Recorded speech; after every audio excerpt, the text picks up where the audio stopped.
ครูโยอยากเล่าจากหนังสือเรื่องความสุขของกะทิประพันธ์โดยงามพันธ์เวชชาชีวะ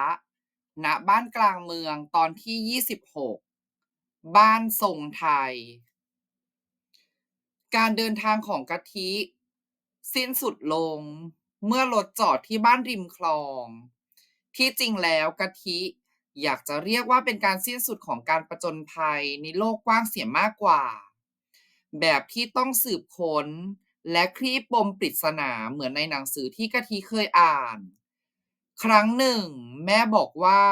คนเราต้องไม่ต่างจากตัวละครในหนังสือที่ต้องเผชิญกับเรื่องราวต่างๆในชีวิตและเมื่อผ่านพ้นมาได้ก็จะมีความลุ่มลึกในเนื้ออารมณ์เป็นคนเต็มคนมากขึ้นและมองทุกอย่างเปลี่ยนไป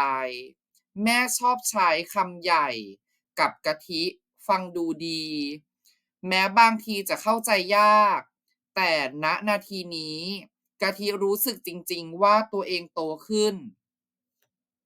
อ้อมแขนของตาและยายอบอุ่น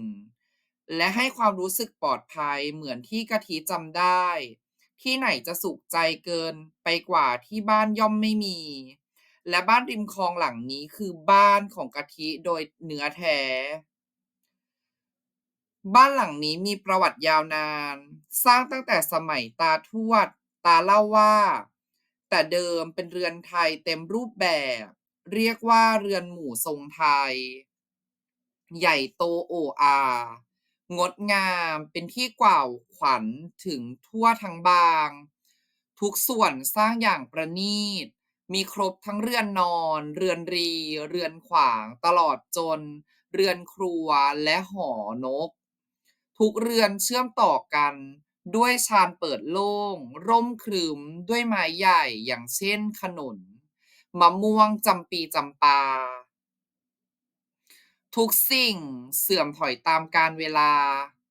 กว่าเรือนไทยจะตกมาถึงมือของตาก็ทรุดโทรมผุพังไปมากตานำเงินทองที่เก็บสะสมจากการทำงานนานปีมาใช้ซ่อมแซมอย่างไม่นึกเสียดาย และลดทอนให้เหลือเพียงเรือนไทยหลังเดี่ยวอยู่สบายฝีมือช่างสมัยใหม่ย่อมสู้ช่างยุคเก่าไม่ได้แต่ก็ใช้ความพยายามเก็บรักษารายละเอียดไว้ให้ได้มากที่สุดบ้านริมคลองหลังนี้จึงยังมีหน้าจั่วลูกฟักไข่รากันศาสตร์และปั้นลมกะทิรักทุกอย่างที่บ้านหลังนี้ พอใจกับสิ่งที่มีอยู่ทั้งหมดนี้และไม่มีชิ้นส่วนใดในชีวิตตกหล่นพลัดหายให้ต้องติดตามหาอีกแล้วกะทินั่งเล่นที่ท่าน้ำในใจร้องทักทายสายน้ำหมู่ไม้และแสงแดดรอบตัวตาเดินมานั่งลงข้างๆและลังตัวกะทิไปกอดไว้แน่นอีกครั้งราวกับก่อนหน้านี้ยังกอดไม่สมรัก ที่วัดพูดกันว่าอาทิตย์หน้าหลวงลุงก็จะกลับมาแล้วทองคงจะมาทันโรงเรียนเปิดพอดีนะกะทินับวันอยู่ในใจนั่นก็เท่ากับว่ามีเวลาอีกหลายวันกว่าหลวงลุงกับพี่ทองจะออกเดินทางพี่ทองบอกไว้ว่าจะออกทัวร์เดินสายไปตามแต่ญาติโยมจะนิมนต์หลวงลุงแต่สุดท้ายจะกลับมาที่วัดบนเขาที่ไปพักครั้งแรก วัดที่พี่ทองให้ที่อยู่กับกะทิไว้เห็นยายว่าจะทำบุญใหญ่สักครั้งที่วัดแต่รอให้หลวงลุงกลับมาก่อนก็ดียายจะได้มีอะไรให้มองไปข้างหน้าบ้างเห็นว่าจะทำอาหารคาวหวานเต็มที่